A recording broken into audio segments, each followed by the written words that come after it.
It's Menace here again for another special edition of the Menace Cooking Corner. And I have Jeff from JW Catering, jwcatering.com.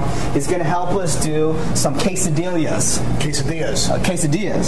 Not quesadillas? Quesadillas. And he's going to show us some special recipes that he has to make them, good. And I know I have some good ones, but I guess he has a little bit better than I do. I think Menace will start with basic. You're not ready for good yet, but we'll start with basic. And we'll get everybody ready for Cinco de Mayo, and obviously we've had plenty of time to think about menus. So we'll start with just a chicken and a vegetable quesadilla. We'll keep it very simple and let folks segue into Cinco de Mayo. Uh-huh. And we'll just jump into things that most folks have in their kitchen already. Everybody's got some cheese. Mm-hmm. I imagine folks have tortillas, or they can get tortillas. Yeah. And then it's a matter of being creative. We'll use a little bit of chicken, some pico de gallo, some fresh produce, obviously some guacamole. I think there's some tequila somewhere around, but that's probably for a bit later. And of course cilantro. You got to have some cilantro and black beans or red beans to make an authentic quesadilla. Now, can we do extra cheese? Because I like a lot of cheese. We can do extra cheese. We can do extra anything, and that's the beauty of a quesadilla. Whatever you want to put in there, it's going to taste great. You've got a crisp tortilla shell, melted cheese, whatever else you want to add. It's easy party food. Awesome. So what do you got for us? So after all of our ingredients are prepped and laid out, well-seasoned chicken breast, a little cumin, paprika, salt, pepper. Oh, I love salt. A lot of salt. This is good. So all this goes into a very hot grill. If you don't have a grill, an oven will work. Uh-huh. And we use a little bit of cooking spray just on the irons to keep everything from sticking. I actually have the same grill at my house. That size? Yeah. That's perfect. You got a big house. Uh-huh. So well-seasoned chicken breast on the grill, little flame, and that goes back underneath the broiler. And that'll go for about 8 to 10 minutes until it's well cooked. Okay. Don't want to give folks raw chicken breast. Nothing ruins a party more than folks going to the can because you gave them raw chicken breast. Well, my girlfriend has that problem. She never likes to cook the meat fully, so I usually... You and your girlfriend have meat issues. I don't want to be involved. That's just entirely too much information. Cool. So once the chicken breast comes off the grill, we'll start putting everything into our quesadilla, and then we'll put that on the grill or the fry pan, depending on what you're using. Awesome. So what do you got for us? All right, so we'll start with fresh tortilla. We're actually using a sun-dried tomato tortilla today. That's good. Yeah, they're fantastic. Most grocery stores will have a plain tortilla, a sun-dried tomato tortilla. I believe they're tomato basil tortillas. Mm-hmm. You can really play with any flavor that the grocery store has. So to the quesadilla, we'll start with some shredded cheese. We're using Jack and cheddar. Okay. And I know you're a big fan of the cheese, so maybe you should actually get your fingers dirty. I like that. And by the way, folks at home, you want to make sure you wash your hands before you cook for your guests. I did wash my hands. Yeah. I swear I did.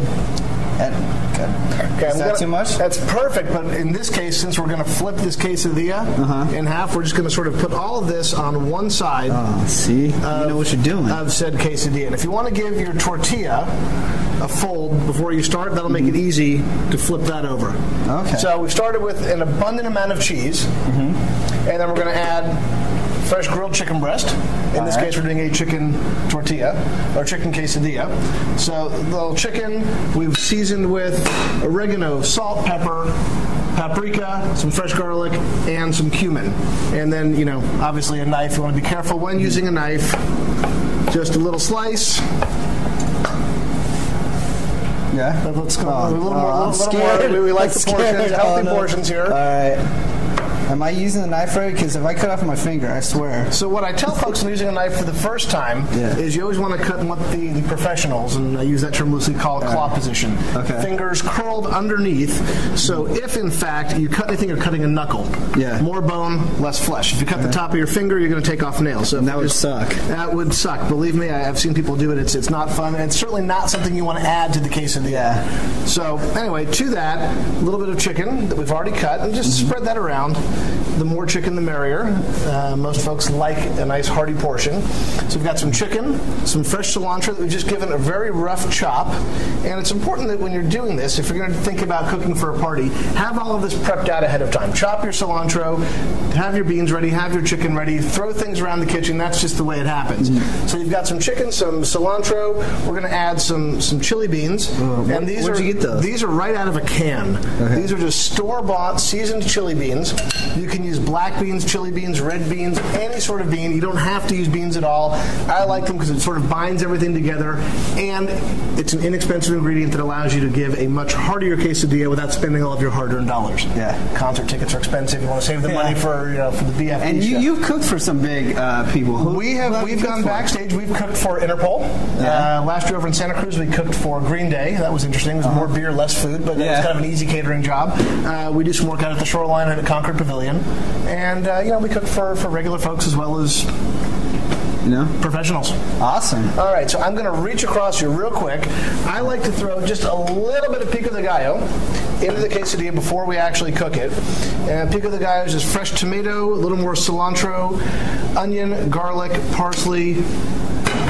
And here we have the beginnings of our quesadilla. So we'll flip this over after adding just a touch more cheese. Mm-hmm. So we'll cheese that, give it a flip, and we want to compact that. Give it a nice, firm push so it all stays together when it's on the grill, or in this case, a saute pan. So what I suggest is with using a saute pan, any sort of cooking spray, whether it be a Safeway brand cooking spray or Pam, or something that you've seen on any of the TV shows, but you want a well-oiled pan, but preferably with the spray, not with when I do it, I use butter, and sometimes I burn my quesadilla. Is that bad? You can use butter, but butter has a very low flash point, so you don't want to use butter if you're going to be using a grill outside or if you're going to walk away from your saute pan. The cooking sprays have a tendency to hold up a little bit better, and you're not going to burn or scorch your quesadilla. Okay. So now that's nice and warm. We're just going to very gingerly lift quesadilla and let that go for about 3 minutes. Lots of cheese. I like that. What's not to like?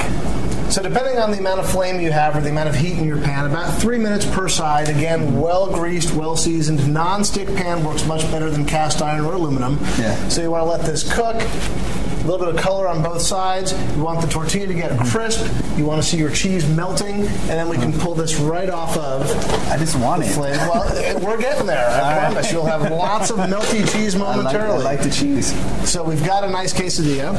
That's cut. It's nice and thick. The cheese is staying together. You see we got the nice melty cheese. Yeah. And just a little bit of pressure, not so much slicing, but just some pressure on the knife. And then right to the plate. Again, careful with the knife. Careful with the quesadilla because I want it. There we go. Plate skills are plating is important. Always wipe the edges of your plate, make things look nice, and then we just dress it up with some simple store-bought ingredients. If you're not going to make your own pico de gallo, just a little bit of pico de gallo for people. That's just basically like fresh salsa. Fresh salsa. So you've got tomato, onion, cilantro, garlic, a little bit of lemon juice, if you like. Sour cream, because you can never have enough dairy. Yeah. And there's a well-made quesadilla. Ready for a party, ready for your guests, ready for a shot of tequila, a cold beer, chips, salsa, and friends. So can I try it? Absolutely, please. All right, thanks. And you might want to warn your guests that the quesadilla right off the grill or right off the pan, very, very hot, melty cheese. Well, I'm not the smartest guy in the world, so I just like to eat it.